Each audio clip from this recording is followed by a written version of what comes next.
지난주에 이어서 창세기 핵심 구절을 찾아서 계속 공부하도록 하겠습니다. 1번에서 지난주에 10번까지 했고 오늘은 11번부터 공부하겠습니다. 먼저 11번에는 창세기 31장 40절입니다. 자, 40절 한번 보시면은요. 예, 같이 읽습니다.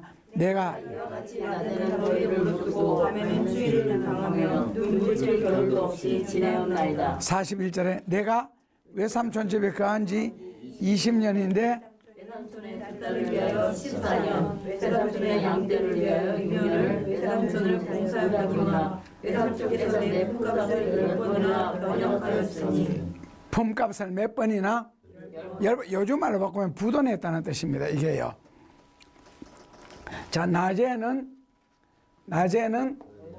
더위를 무릅쓰고 밤에는 추위를 무릅쓰고, 이게 우리나라 성경에는 낮에는 더위를 무릅쓰고 밤에는 추위를 무릅쓰고 이렇게 놨는데, 원어 성경에서는 더위를 먹어가면서 이렇게 놨습니다.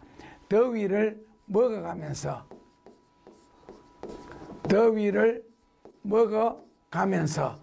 그 다음에 추위는 어떻게 했을 것 같아요? 몸이 그렇죠. 얼어가면서, 몸이 얼어가면서 이 정도로 열심히 살았다는 겁니다. 낮에는 더위를 먹어가면서 밤에는 몸이 얼어가면서, 그러니까 결국 이것 때문에 이제 야곱이 복받을 어떤 그 근거가 있잖아, 하나님 앞에. 그러니까 하나님의 자녀라고 해서 하늘만 쳐다보고 산 것이 아니라는 겁니다. 그러니까 기도만 하면은 하나님이 내게 복을 주시는 것이다, 이거는 절대로 아닌 겁니다. 더위를 먹어가면서 주를, 그냥 어떤 불신자보다가도 훨씬 열심히 살았던 걸 알 수가 있고, 하늘은 스스로 돕는 자를. 그렇다면 야곱은 누구보다가도 자기 자신을 자기가 도왔다는 거죠. 결국에는 복을 받을 짓을 스스로가 했고 신이 보기에도 감동될 정도로 인생을 열심히 살았다. 그러니까 야곱은 하나님이 복을 주시기 전에 자기가 복을 먼저 쌓은 것 같아. 자기가 먼저. 그러니까 그 복이 나중에 거기 플러스 알파 하나님이 복을 주심으로 그 다음에는 그 아브라함이 받았던 복을 그대로 받으면서 자기 복까지 다시 받잖아요. 그래서 하늘은 스스로 돕는 자를 돕는다. 만약에 야곱이가 기도하는 사람이니까 하늘만 쳐다보고 살았다면 과연 어떻게 되었을까, 과연 하는 그런 생각을 한번 해봅니다. 더위를 먹어가면서 몸이 얼어가면서, 자, 그 다음에는 일을 했을 때 일한 어떤 대가 있잖아요. 일한 대가. 그러니까 우리 회사에 와서 일하면 내가 얼마 주겠다, 그 약속을 해서 이 월급을 줘야 되잖아요. 꼬박꼬박. 아니면 옛날에는 그 머슴 살 때는 1년에 한 번씩 돈 계산해 줬어요. 그걸 세강이라 그랬어요. 그 과수원 같으면 과수원에 1년 가서 12달 동안 죽으라고 일하면 마지막 12달 채워서 집에 갈 때에 12달 한 그 노역비, 머슴살이비가 내 어릴 때는 40만 원 받는 거 봐서 우리 동네에서. 그러니까 과수원에서 1년 동안 머슴살이를 하니까 40만 원을 주더라고, 그때. 그런데 예를 들어서 이런 약속을 했을 때에 야곱은 부도 몇 번 났다고요? 10번 났어요. 몇 년 동안? 20년 동안. 그럼 뭐 7년은 빼야 돼. 왜냐하면은 라헬 자기가 좋아가지고 그 대가로 그는 지참금식으로 주는 거고, 그리고 라헬 때문에 실제로 14년 당했잖아요, 그죠? 라헬인 줄 알고 7년 동안 수고하고 눈 떠보니까 이래야 알아. 번지가 달라서. 그래 뿔이 나가지고 그 14년 했는데, 그때 야곱이 참 좋은 말 하죠. 14년 종노릇을 하면서 어떻게 세월을 보냈다? 하루같이는 아니고 14년에 수일같이 여겼더라고요, 성경에. 그 라헬이 얼마나 좋았으면, 이게 연애인가 봐요. 수일같이 14년을 했는데 그거는 빼고 6년 동안 10번을 어겼다는 거죠. 하나님이 복을 주시기 전에 자기가 좋은 말로는 지혜를 동원해서 복을 만들어내는 게 있잖아요. 그 창세기 32장 25절인데요. 32장 25절을 보시면은 그 사람이 자기가 야곱을 이기지 못함을 보고 야곱의 환도뼈를 치매 야곱의 환도뼈가 그 사람과 씨름할 때에 위골되었더라. 그 사람이 가로되 날이 세리하니 나로 가게 하라. 야곱이 가로되 당신이 내게 축복하지 않으면 절대로 못 간다. 이게 결국 야곱의 근성인 것 같아요. 당신이 나를 축복하기 전에는 절대로 못 간다. 이게 뭐예요? 복을 받기 전에 나 절대로 못 얻겠다. 실험이라는 거, 나는 이거 처음에 실험이 아니고 실험이라고 읽었거든요. 근데 실험 맞아요. 우리나라 실험할 때 양쪽 붙잡고 하잖아요. 그 실험이에요. 나를 축복하기 전에는 절대로 내가 두 손을 놓지 않겠다. 이게 뭐라고요? 야곱의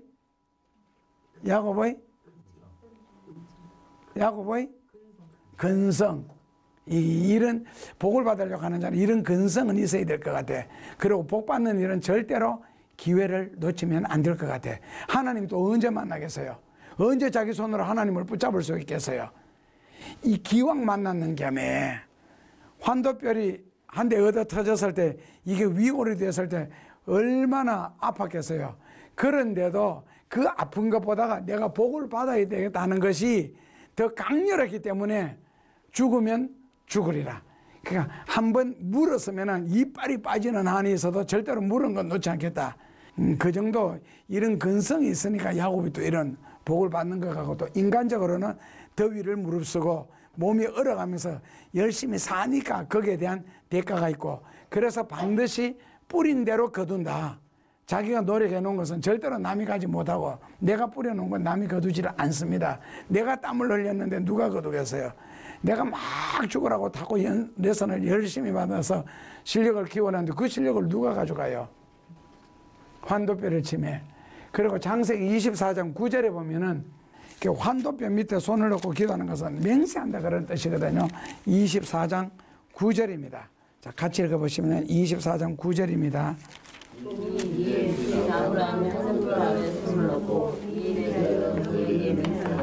예, 아브라함이 종이 주인 아브라함의 환도뼈 아래 손을 넣고 심부름 가면서 맹세하네요. 그러니까 환도뼈 아래에 손을 넣는 것은 맹세를 상징하는 건데, 환도뼈가 어디냐? 그래서 이제 두 가지를 잘 해놨네요. 이게 환도뼈입니다. 여기가 대퇴골두네. 여기가 엉덩이 뼈에서와 허벅지로 내려가는 뼈 있잖아요. 이게 이제 허벅지 다이, 영어로는 다이. 허벅지.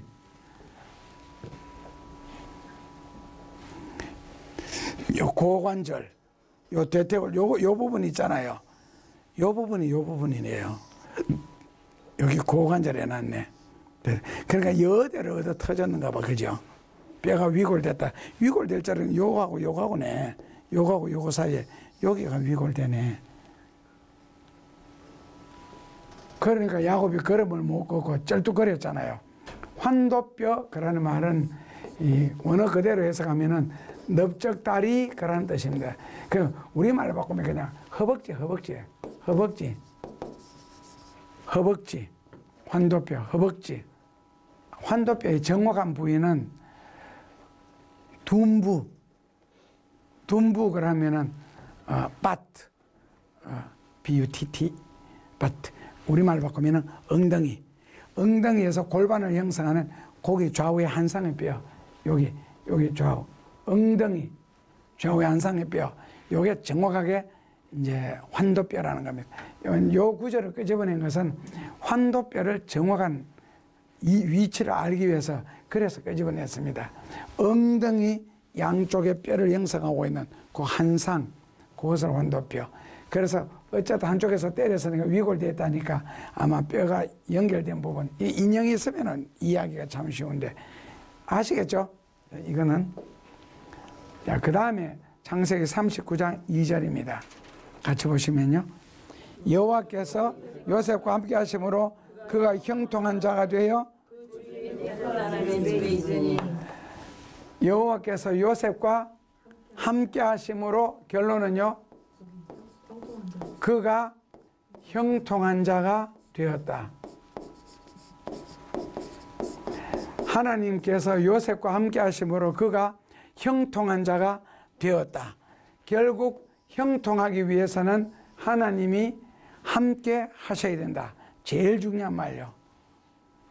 하나님이 바울과 함께 하심으로, 하나님이 바울과 함께 하심으로 바울을 통하여 희한한 능력을 행하게 하시니, 이제 사도행전 19장 11절에서 12절, 하나님이 바울과 함께 하심에 바울을 통하여 희한한 능력을 행하게 하시니, 그러니까 바울이 능력자가 되는 거거든요.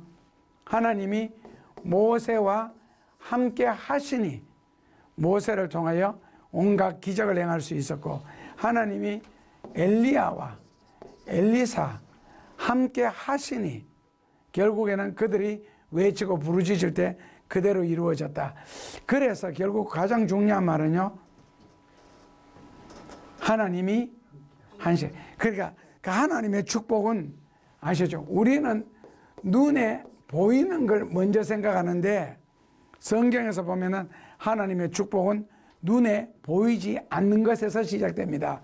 여호수아의 전쟁도 눈에 보이지 않는 영적인 기도의 세계. 그래서 요셉도 형통한 자가 됐는데, 이것도 하나님이 함께 하신다는 눈에 보이지 않는 세계의 축복. 모세도 바울도 엘리사도 하나님이 함께 하신 것은 눈에 보이지 않는 영적인 세계에서부터 먼저 일어난다는 겁니다. 영적인 세계. 그러니까 진정한 축복은 일단 내 기도해서 몸이 건강해졌다, 이런 세상적이고 손에 잡히고 눈에 보이는 것보다가 하나님이 함께하여 주시는 것, 이것이 큰 축복의 근원인 것 같습니다. 하나님이 함께 하심으로. 그런데 문제가 있지요. 하나님이 함께 하시는데 얼마만큼 함께 하느냐, 얼마만큼. 그러니까 하나님이 나와 함께 하셔야 돼요. 내가 하나님과 함께 해야 돼요. 그러면은 하나님이 함께 하지 않는 사람도 있겠어요. 교인 중에서, 하나님을 믿는 사람 중에서. 하나님을 믿는 사람 중에서 하나님이 안 택한 백성이 있고, 하나님이 사랑하지 않는 백성이 있고, 하나님이 부르지 않는 백성이 있고, 하나님이 함께하지 아니하는 백성이 있겠어요? 없지. 그렇다면 수많은 선지자 중에서 엘리야와 엘리사야. 기적은 수많은 예수님의 제자들 중에서 바울이야. 베드로 소수고, 그 다음에 11제자는 거의 없어. 요한이 좀 나고. 그건 뭐예요? 하나님이 나와 함께 하셔요? 내가 하나님과 함께 해요? 하나님이 함께 하지 않는 백성이 있느냐고? 없지요. 하나님이 부르지 않는 신자가 없잖아요. 다 하나님이 불렀고 하나님이 함께 하시고 하나님이 사랑하시잖아요. 그런데 기적은 안 일어나잖아요. 소수만 일어나지. 그리고 삶이 아주 부분적으로만 응답받고 도움을 받는 거지. 결국에는 하나님은 누구든지 함께 하시는데, 기도했을 때 음성 들려오기를 내가 너를 미워하노라, 이런 음성 들어본 적 있어요? 하나님은요, 우리를 떠난 적이 없습니다. 예수님도 우리를 떠나신 적이 없고, 그 마지막에 십자가에 달려서 그 음부로 내려가신 그 하루를 제외하고는. 하나님은 항상 나와 함께 하시는데, 내가 거룩해야, 내가 하나님 보시기에 죄를 짓지 않거나 불순종하지 아니해야 하나님이 나를 통하여 역사를 할 수가 있거든요. 다 12제자 다 똑같이 예수님이 함께 하셨잖아요. 그러나 다르다고. 모든 선지자는 다 하나님이 쓰시잖아요. 그러나 다 다르더라고. 다. 그래서 아셨죠? 하나님이 함께 하시는데, 하나님이 나를 통하여 어느 정도 함께 하시도록 내가 만들어야 될 것 같아. 그거는. 하나님은 나와 함께 하시는데, 나와 함께 하시는 하나님과 더불어 주일날 교회 안 오고 골프 치러 간다, 운동하러 간다, 이런 식으로요. 하나님은 나와 함께 하시는데 하나님이 주신 돈을 가지고 11조도 안 내고 냈을 거 다 쓴다. 그래도 하나님이 함께 하셔요. 그 대신에 복이라는 것과는 점점 멀어지겠지. 만약에 그런 목회자가 막 축복 기도한다 하거나 뭐 병 고치는 기도하겠다고 할 때 병이 과연 낫겠어요? 하나님은 함께 하시는데 역사가 일어날 정도로 하나님은 나를 강하게 붙잡지 못하고 있다고. 그래서 우리가 말씀을 훈련을 받을 때에 그 호세아서 14장 9절에 있는 것처럼 그 바르게 살 때에 하나님이 역사하시지, 그렇지 않을 때는 아니에요. 그렇지 않을 때는. 그러니까 하나님이 나와 함께 하시는 것은 그는 내가 걱정할 문제가 아니야. 하나님 편에서 어렵게 그렇게 하시는데 내 편에서 하나님과 얼마나 가까이 하느냐. 내 편에서. 그것이 굉장히 중요하다고 생각합니다. 자, 40장 23절입니다. 창세기 40장 23절입니다. 같이 읽어보시면요. 자, 술 맡은 장관이 요셉을 잊은 것이 시간이 얼마나 지났어요? 세월이 얼마나 지났길래 술 맡은 장관이 요셉을 다 잊었겠어요? 12시간도 안 지났습니다. 요셉이 밤중에 꿈꾸고 일어나 아침에 예언을 해줬어요. 아침에 새벽녘에 자 꿈을 다, 왜 밤에 자고 나서 꿈 이야기를 하니 요셉이 이야기해서. 그런데 그날 밤에 누구도 꿈을 꾸느냐? 바로도 꿈을 꿨어요. 그러니까 막 머리가 혼란하니까 이거 누가 해석할 자가 없느냐. 그런데 뭐라고 술 맡은 장관이 요셉을 기억지? 예, 그렇게 불과 이거는 정신박약이 아니면 아니 바보라도 그렇지. 이거 기억 상실증 글쎄요. 아니 자기가 지금 떡 만드는 장관이 사형당하는 걸 봤잖아요. 자기가 생명을 구원받았잖아요. 그런데도 그 생명의 은인인 요셉을 잊었더라. 이게 말이 돼요? 생명을 구원받았는데 아니 시간이 길게 흘러서 잊었다 그러면 이해나 돼요. 그렇다면은 왜 잊었을까? 어떻게 생각하세요? 왜 잊었을까? 그렇죠. 이거는 술 만드는 장관이 잊은 것이 아니고 하나님이 잊게 하셨다. 대답은 그 외에는 없어요. 근데 나중에 왜 또 술 만드는 장관이 요셉을 기억해내잖아요. 꿈에 몽할 때. 그러니까 하나님이 뭐라고요? 잊게 하셨다. 이럴 때는 어쩔 수 없죠. 하나님이 기억을 확 지워버리면. 자, 다시요. 하나님이 술 만드는 장관에게 왜 요셉을 잊게 하셨을까요? 요셉을 잊어버리게 한 이유가 뭐예요? 예, 맞습니다. 아직까지 요셉의 때가 아니라서 그래요. 그래서 하나님은 하나님의 시계, 하나님의 시간에 맞추어서 정확하게 역사를 하고 계시거든요. 그때나 지금이나. 어떤 면에서 잊게 하는 것도 하나님이 하신다. 이걸 생각한다면은 있는 것도 내가 잊어버렸다. 이게 아니라는 거죠. 하나님이 잊게 하셨다. 그런데 왜 잊게 하셨을까? 아직까지 요셉의 때가 되지 아니하였기 때문에. 45장 8절입니다. 45장 8절을 같이 봉독하겠습니다. 그런즉 나를 이로 보낸 자는 당신들이 아니요 하나님이시라. 하나님이 나를 바로의 아들을 삼으시며 그 온 집의 주를 삼으시며 애굽 땅의 치자를 삼으셨나이다. 나를 이리로 보낸 자는 누구다? 실제로 누가 팔아먹었어요? 형들이 팔아먹었잖아요. 얼마 받고? 얼마 받고 팔아먹었어요? 20. 은 20냥을 받았죠. 왜냐하면 예수님이 은 30. 그러니까 어린이는 은 20이에요. 어른 중에서 몸이 왜소하고 인물이 못생기고 힘이 없으면 은 30. 그리고 뭐 씨름 선수처럼 키도 한 2m 넘고 덩치도 좋고 힘도 좋으면 은 80까지. 그러니까 30, 40, 50, 60, 70, 80 이렇게 남자 값이 매겨지거든요. 그러니까 요셉은 은 20냥에 형들이 팔아먹었잖아요. 그러니까 나를 이리로 보낸 것은 누구라고요? 당신들이 아니요. 그럼 누구냐는 거죠. 어떻게 하나님 보내서 형들이 팔아먹었지. 그래서 이거 있잖아요. 결국 나를 이리로 보낸 것은 하나님이다 라고 요셉이 하나님의 섭리를 깨닫게 되겠죠. 그러니까 우리의 삶 속에 일어나는 모든 일들은 뭐라고요? 하나님의 섭니다.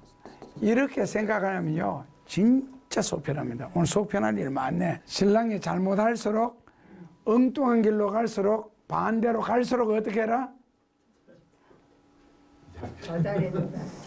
더 잘해라. 어떻게 해라? 뭐를 빼놓고? 간슬개를 다 내놓고 해라는 거예요. 간슬개 있으면요 이 속에서 이거 올라와서 안 돼요. 무조건 잘해야 돼요. 그리고 아무리 억울해도 요셉이 지금 무지 억울하잖아요. 가서 종로로 단 지가 13년인데 감옥에 들어가고 누우면 그 얼마나 죽을 겁이 많이 남겨. 그럴지라도 뭐라고요? 하나님의 섭니다. 이리로 보내는 건 당신이 아니고 하나님의 섭니다. 그래서 우리 삶 속에서 좀 낙심할 만한 일, 비관할 만한 일, 원망할 만한 일, 어떤 힘드는 일, 괴로운 일, 어떤 면에서 기도의 제목 이것이 있을지라도 아직까지 해결되지 않는 것은 뭐라고요? 하나님의 섭니다. 안 그러면 아까처럼 하나님의 때가 되지 않았다. 하나님은요 시계 굉장히 정확합니다. 그래도 기도는 다 해놓으면 딱 때가 되면요 정확하게 하나님은 이루실 것은 이루시고 없앨 것은 없애고 다 합니다. 우리가 조급하시면 안 됩니다. 하나님의 때가 안 됐든지 아니면은 하나님의 섭니다. 그러면은 현재 우리 삶 속에서 하나님 앞에 감사할 수가 있고 기뻐할 수 있습니다. 안 그러면요 요셉이 열받쳐 못 삽니다. 그리고 형들을 만났을 때 그냥 두었겠어요. 그거 나중에 골탕 먹이는 거 보면은. 그런데도 나는 그 장면 읽으면 그 장세기는 그 읽을 때마다 눈물이 나. 근데 형들은 그것도 모르니까 막 불안해가지고 그때 울 때 우리가 어떻게 할까? 네가 팔자 했잖아, 네가 돈 받자 했잖아, 막 저것끼리 싸우잖아요. 근데 요셉은 뭐라고? 이미 다 용서하고 너무 반가우니까 아버지까지 보고 싶으니까 베냐민까지 데리고 오게 하기 위해서. 그래서 하나님이 때로는 다 섭리를 준비해 놓으시고 우리를 밀어넣는 경우도 있는데 우리가 모르니까 불안하니까 이 회개 저 회개 온갖 회개 온갖 걱정 온갖 근심을 다 한다고 굽에 파가면서 하나님이 어느 순간에 딱 주시면 그거 자체로 끝나잖아요. 하나님의 섭니다. 아직까지 하나님의 때가 되지 아니했다. 참 멋있잖아요. 두 구절만 생각해도 46장 4절입니다.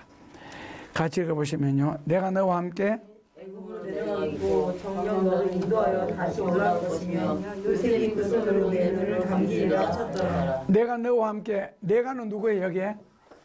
내가는 누구예요? 하나님이 야곱과 함께 애굽으로 내려간다는 이 말이 이상하지 않느냐고. 어떻게 생각하세요? 이걸 믿어야 돼요? 알아야 돼요? 기어이. 하나님이 요셉과 함께 야곱과 함께 자꾸 요셉이란다. 하나님이 야곱과 함께 애굽으로 내려간다는 이 말을 성경을 연구하다 보면 뭐라고요? 알아야 될 게 있고 믿어야 될 게 있다 그랬죠. 이거는 알아야 돼요? 믿어야 돼요? 이거는 믿어야 할 말씀이 아니고 알아야 할 말씀입니다. 지금 모르는 게 뭐냐면은 이건 아마 대체로 평생을 신앙생활하면서 이 부분을 한 번도 나도 설명 들은 적도 없고 설교 들은 적도 없는데 그 당시의 역사적인 배경이 사람들이 신을 많이 믿었잖아요. 각 신을요. 그래서 자기가 체험한 그 장소에만 신이 있다고 생각하는 거야. 그러니까 야곱이 들판에서 돌베개 베고 잠잤잖아요. 그래서 뻘떡 일어나가지고 내가 여기서 하나님을 배웠으니 하나님 여기 계신다면서 내가 다시 여기로 돌아오면 이 돌베개가 증거가 돼가지고 이걸 중심으로 해서 내가 성전을 짓겠다. 왜? 하나님은 거기만 계시는 거예요. 그래서 애굽으로 내려가겠다 이 말은 신비예요. 그 당시에는 신이 같이 따라 내려가겠다는 거. 그 요셉과 함께 하나님이 애굽에서 내려가셨다가 그 다음에 요셉이 나중에 감옥에 들어가죠. 그 하나님이 감옥에 같이 따라 들어가시거든요. 왜 하나님이 감옥에 들어가시겠어요? 해결해 버리면 되는데. 왜? 거기서 그 순종하는지 보려고. 하나님이 사랑하는 아들이죠. 요셉이. 그 하나님이 사랑하는 백성의 감옥에 들어갔기 때문에 하나님도 따라 들어가는 거예요. 근데 왜 해결 안 하고 왜 하나님이 요셉을 졸졸졸졸 따라다니시겠어요?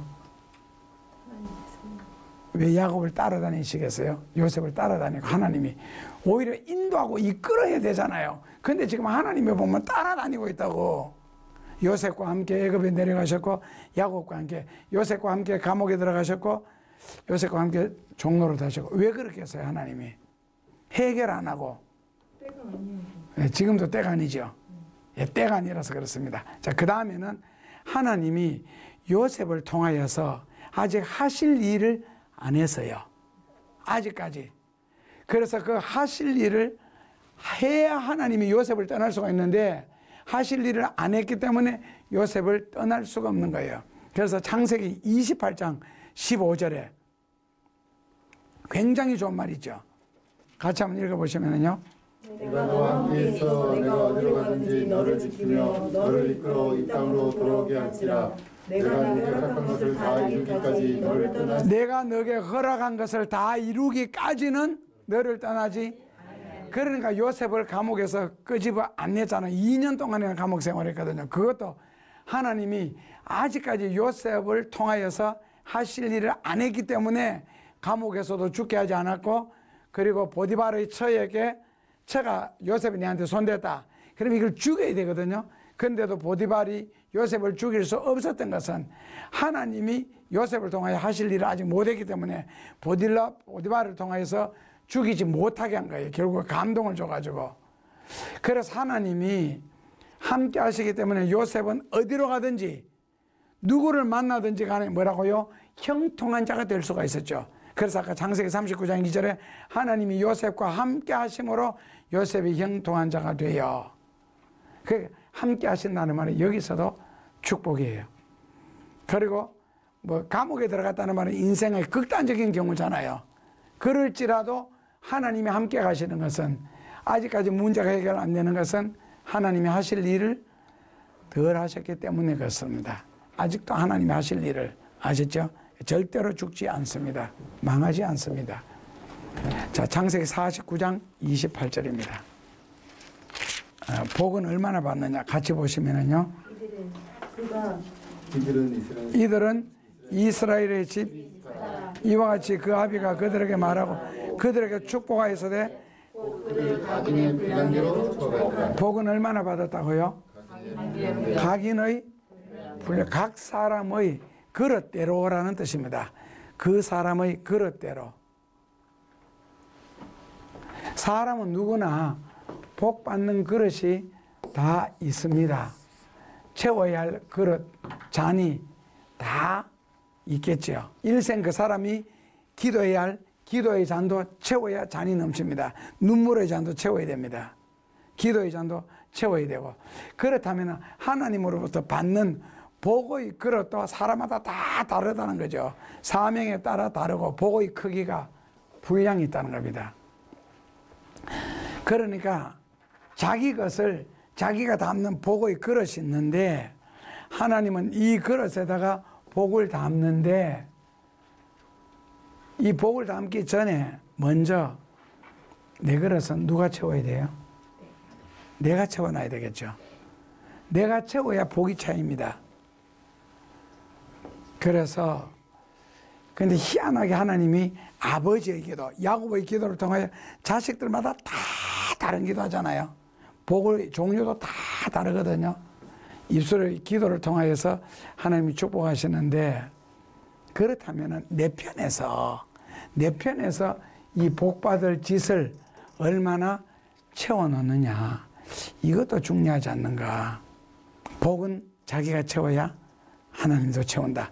그래서 하늘은 스스로 돕는 자를 돕는다. 자, 마지막 구절입니다. 그 복의 그릇은 누가 좌우해요? 복의 그릇의 크기는 누가 좌우해요? 예, 맞습니다.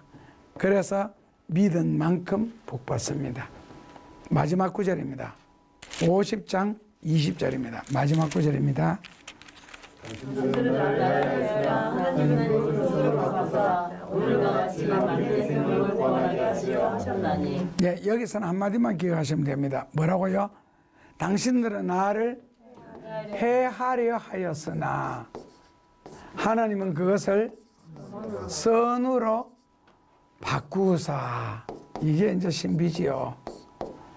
당신들은 나를 죽이려 하였으나 해하려 하였으나 하나님은 그것을 선으로 바꾸사. 선이라는 말은 굉장히 많이 이 뜻이 있습니다. 풍부하다, 가장 귀하다, 가장 바르다, 가장 알맞다, 온갖 뜻이 다 있는데, 사람들은 나를 죽이려고 하고 사람들은 나를 모함하고 사람들은 나를 못 살게 구는데, 하나님은 그것을 뭐라고요? 가장 좋은 것, 가장 귀한 것으로 바꾸사. 다른 말로 바꾸면은 바꾸어 주시는 하나님. 이거 하나만 기억해도 될 것 같습니다. 바꾸어 주시는 하나님. 그러니까 요셉이 가장 불리할 때 종으로 팔려가는 거, 감옥 살해하는 거. 그런데 그걸 가지고 하나님은 뭐라고요? 선으로 바꿔서 가장 귀한 자리, 가장 높은 자리, 가장 풍성한 자리에 하나님이 요셉을 올려놓으셨죠. 왜요? 바꾸어 주셨으니까. 죽을 자리, 망한 자리, 갇힌 자리에서 바꾸어 주셨으니까. 그래서 사도 바울이 뭐를 자랑한다? 나는 나의, 사도 바울은 나의 뭐를 자랑하겠다? 나의 연약함을, 나의 약한 것, 나의 부족함을. 왜? 내가 부족하고 연약할수록 하나님은 그것을 선으로 바꾸사 강하게 하시고 기적이 나타나게 하시고 능력을 주시니까. 내가 잘났다, 내가 강하다, 내가 똑똑하다, 그럼 하나님은 그것을 바꾸사 못한 것으로 주시겠죠. 그래서 바울이 나는 나의 부족한 것을 자랑하겠다 그랬어요. 부족한 것, 연약한 것, 똑똑한 척 하면 그거 자체로 이미 하나님과 더불어는 그걸 바꾸어 주신 하나님이니까. 그래서 못생긴 것, 연약한 것, 부족한 것을 자랑해야 하나님이 그것을 가지고 좋은 것으로 바꿀 수 있다고. 내가 좋은 것을 자랑해버리면 바꾸시면 나쁜 것밖에 나올 게 없거든. 그래서 무슨 하나님? 바꾸어 주시는 하나님. 아셨죠? 하나님은 우리 삶에 사랑하는 백성에게는 모든 것을 바꾸어 주시는 하나님이십니다.